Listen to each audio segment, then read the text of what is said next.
From Cheater's surveillance cameras, you are about to view actual true stories filmed live, documenting the pain of a spouse or lover caused by infidelity. This program is both dedicated to the faithful and presented to the false-hearted to encourage their renewal of temperance and virtue. Coming up on this episode of Cheaters. Right there.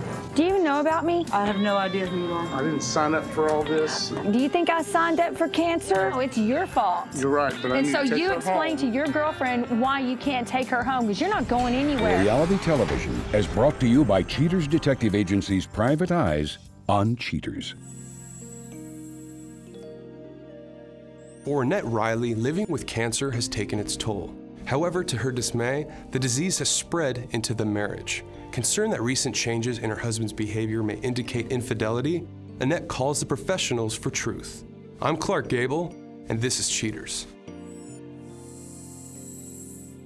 When Patrick and I first met, it was love at first sight. And we partied together, we stayed out late, we traveled, and it was never a question as to what we wanted to do on the weekends. And 3 years ago, I was diagnosed with cancer in my leg, and from that moment on, the party stopped for me.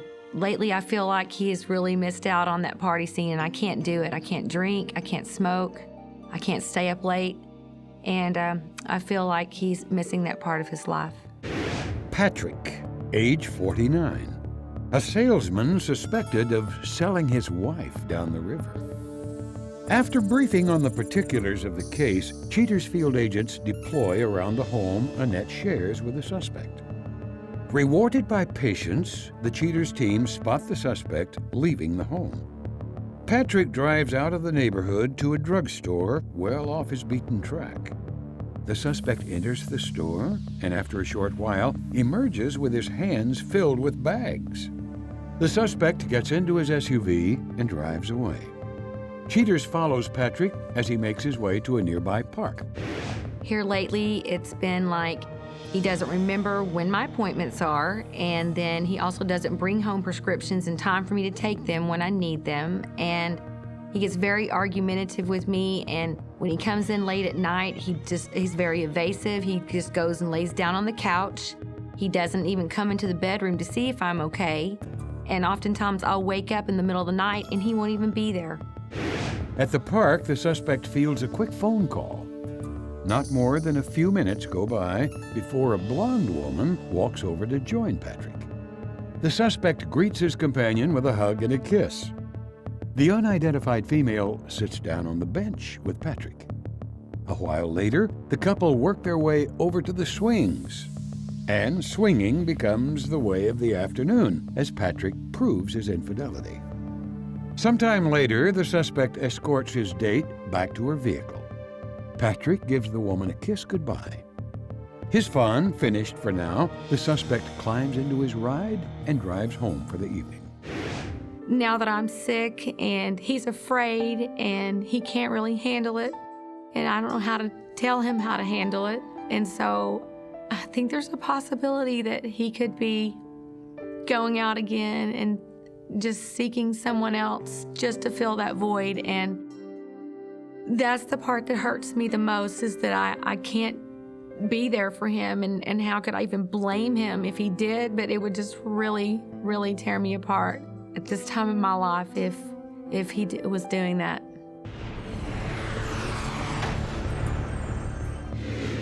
Charging forward with the investigation, Cheaters plants a surveillance team within the suspect's workplace. On this rainy afternoon, the suspect breaks for lunch. The Cheaters squad stays on Patrick as he drives to a nearby strip mall.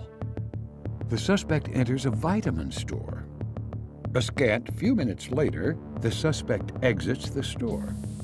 Getting into his SUV, Patrick drives away, closely followed by Cheaters investigators. A short but slippery drive later, the suspect pulls into a parking lot of a huge grocery chain. Inside the store's market restaurant, the suspect meets with a familiar blonde, now identified as Janie. After eating, the two spend a considerable amount of time searching through the vitamin aisles. Janie escorts the suspect back to his vehicle. Patrick kisses his companion goodbye. With a lingering gaze and a flick of his wrist, the suspect ends the date by heading home for the evening. Continuing the stakeout of the suspect's workplace, Cheater's operatives lie low around the building. Leaving his work shift early, the suspect gets into his vehicle and leaves. Hotly tailed by a Cheater's unit, Patrick drives across town to the same strip mall. Upon arrival, he crosses the lot, heading toward a movie theater. Janie waits on the derelict husband by the entrance.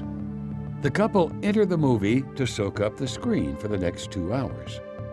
Finishing the movie, Patrick and his date Janie leave the theater. The pair walk across the way to an ice cream shop. Out on the patio, the suspect shares his sundae with Janie, along with a healthy serving of kisses. After some time, the philandering husband and his hottie wrap things up and leave.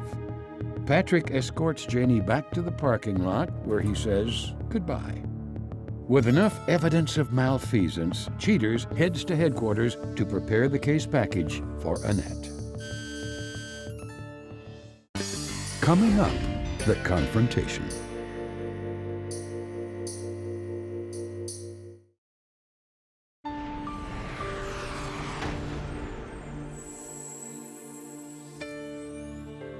With ample footage of her husband's extramarital activities, Cheater summons Annette to review the case facts. Fearful and desperate, Annette hardens herself to face the very disappointing truth. Annette, the first thing I'd like to say is thank you for coming out today on such short notice. We did conduct our investigation, as you know, and came up with some interesting findings. My question is, are you prepared to see that? Yes, sir. Okay. On this day of our investigation, we were outside of Patrick's workplace. He leaves work, gets into his vehicle, he drives away. Our detectives follow him. A while later, he arrives at a vitamin store. He gets out of his vehicle and he walks inside. When he's in this vitamin store, he receives a phone call. What you're about to hear is the audio from that phone call. Tell me if you remember this.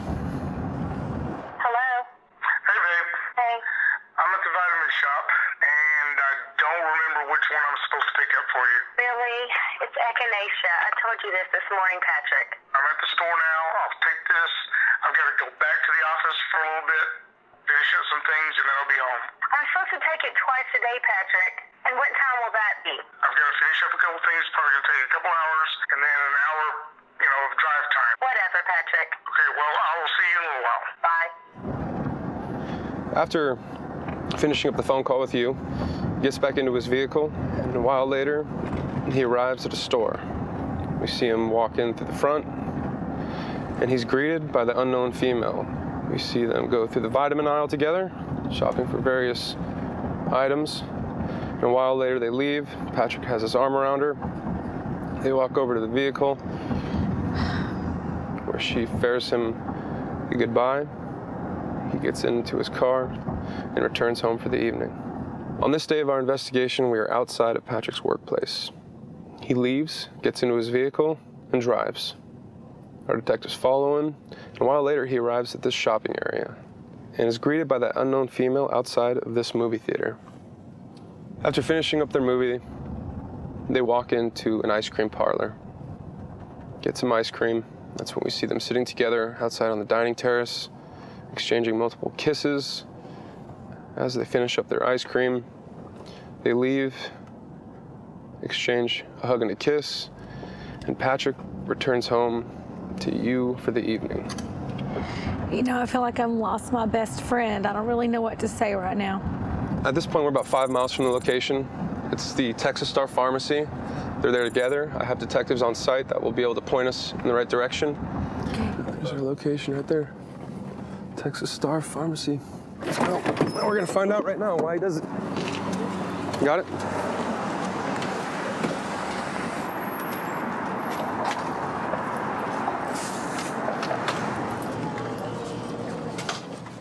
Right there. What the hell? What in the hell are you doing? Waiting on your prescriptions. Oh, really? And who is this? She's just a friend of mine. She's a friend. A friend. Yeah. A friend goes with you to pick up my prescriptions. Yeah. Do you even know about me? I have no idea who you are. This is his wife of 19 years. Yeah. You can't see his wedding ring? Well, he told me that he told me that y'all had some sort of arrangement made. I can't believe that you told her that you have an arrangement. No, the arrangement is I have stage 4 cancer, and he's my caregiver, and I stay home a lot, and I'm finding out that you have extracurricular activities you're not telling me about. Sorry, I've been lonely and bored at home, and I didn't sign up for all this. Patrick, do you think I signed up for cancer? Really? I'm bored and I'm at home alone, and all I do is wait for you to come home, and you haven't been coming home. You've been doing this, Patrick. Do you remember this day? You took her out to the park, took her out vitamin shopping, took her to get ice cream, even went and saw a movie together? Yeah, I remember that. Do you have any explanation for this at all? Do you feel any remorse towards your wife of 19 years? Well, I feel bad. That's why I kind of So there was kept no it to arrangement? myself. No, there's no arrangement at all. I think he completely lied to you. What did he tell you exactly?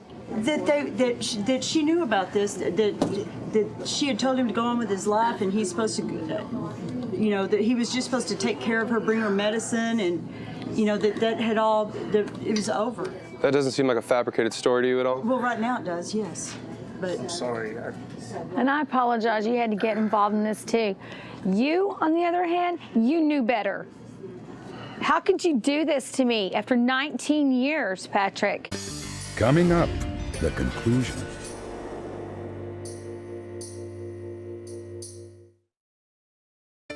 Right there.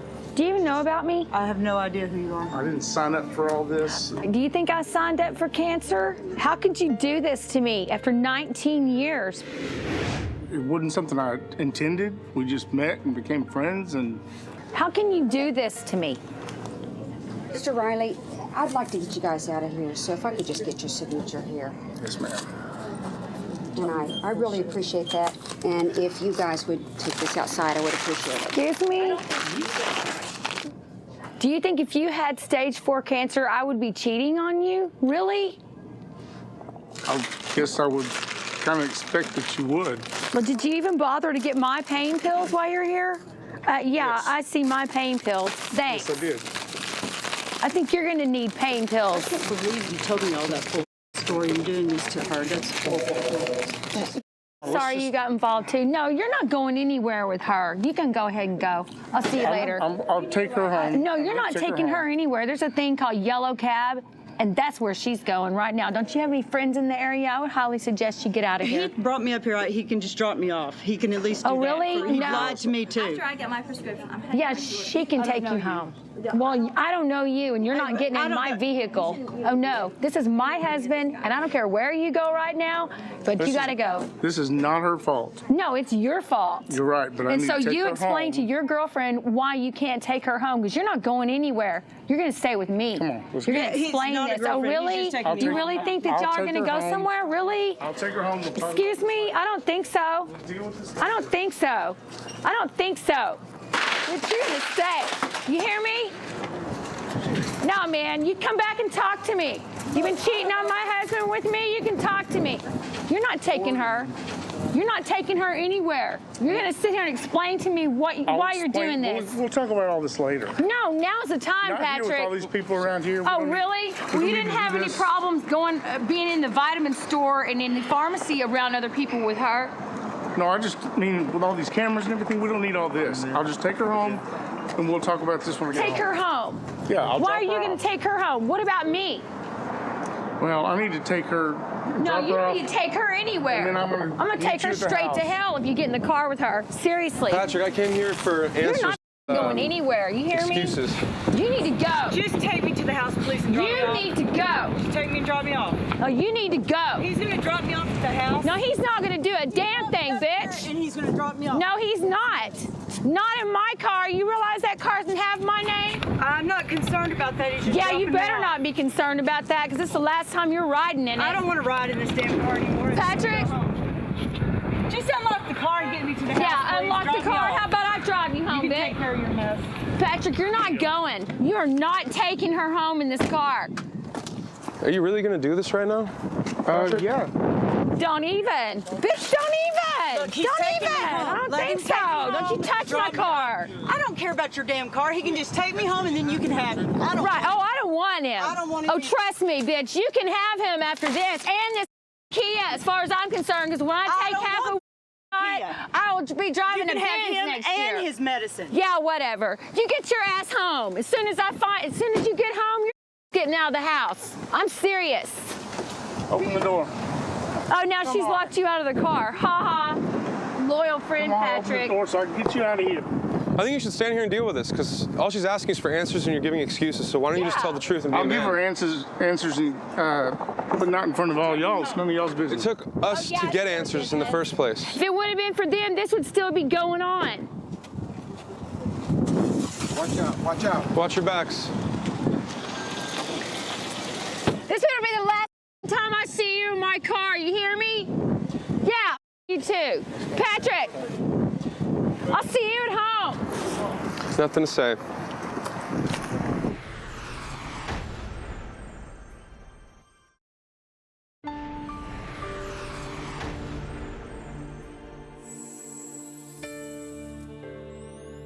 After the chaotic confrontation, Annette rethinks her relationship. At the end of the show, Cheaters reports on what decision she makes. But now, Cheaters welcomes Blake, returning to give his contrite estimate of the occasion he was caught on Cheaters. Well, first thing was like my heart kind of like jumped out my chest because I didn't know what was going on. All I seen was cameras and a lot of people. I'm getting bum rushed from here, and then I see my soon-to-be wife coming in, you know, roughing me up a little bit, getting dildos, hitting me across the face. So I really didn't know what was going on. It was actually like a kind of shocker to me until the gentleman introduced like who he was exactly. And I was like, oh, well, you know, well, my secret's at the box then, I guess. What the is this? What the are you? What are you? These cameras out my face. Oh, what is going on? What are you talking about? Do you even know? Blake, What you Blake, mean? Blake, why would you cheat on your chick? Here? What you mean? You cheating on me with this bitch? What you mean? Who the are you? I'm his woman. What the you mean? No, you're not his woman. Yes, I've really just been playing the house husband, I guess you like to say. I've been letting her, you know, do what she wants to do. You know, oh, well, let me see your phone. Okay, well, here goes my phone. I have nothing to hide from you. I'm just, oh, well, okay, let's go somewhere. I don't have to go nowhere by myself. I stopped going out with my friends, you know, so really I'm just trying to play the house dad, you know, because she works and I do my truck driving, so when I'm always on the road, so then when I'm at home, we just family time, really. Nobody else, just family time. Blake, give her some space. We'll stay right here, talk to her. Why? What are you sorry for? Just fly in. And then you didn't use protection with her. I don't know what she talking about. She lying. I know how to use protection. Really? Yeah. Can I believe this, Blake? Get on his knees. Yeah, make him. Yeah, dude, quit lying, man. You should beg for it if you want it back. Don't be holding her back, dude, or I'm gonna get my security guards. Say baby. Babe, I'm sorry. I learned that whatever you do in the dark will come to the light eventually. There's no hiding. There's always somebody watching.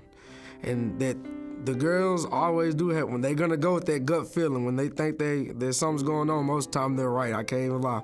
Most of the time they're right, so that's all I can say. What was done in the dark will come to the light.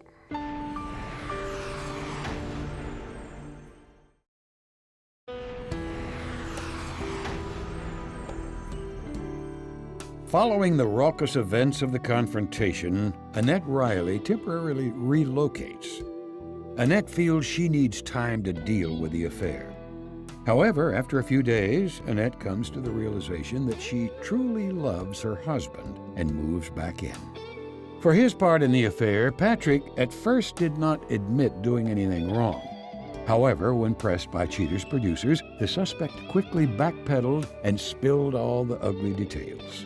Patrick admits they both need to work on their marriage and that he's not ready to give up on his wife. When contacted by Cheaters' producers, the companion, Janie, expressed dismay at the suspect's actions.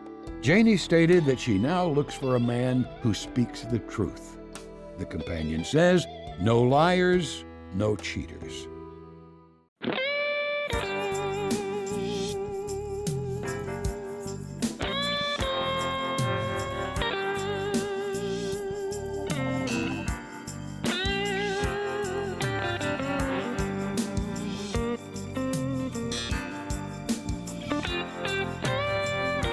Cheating is a crime.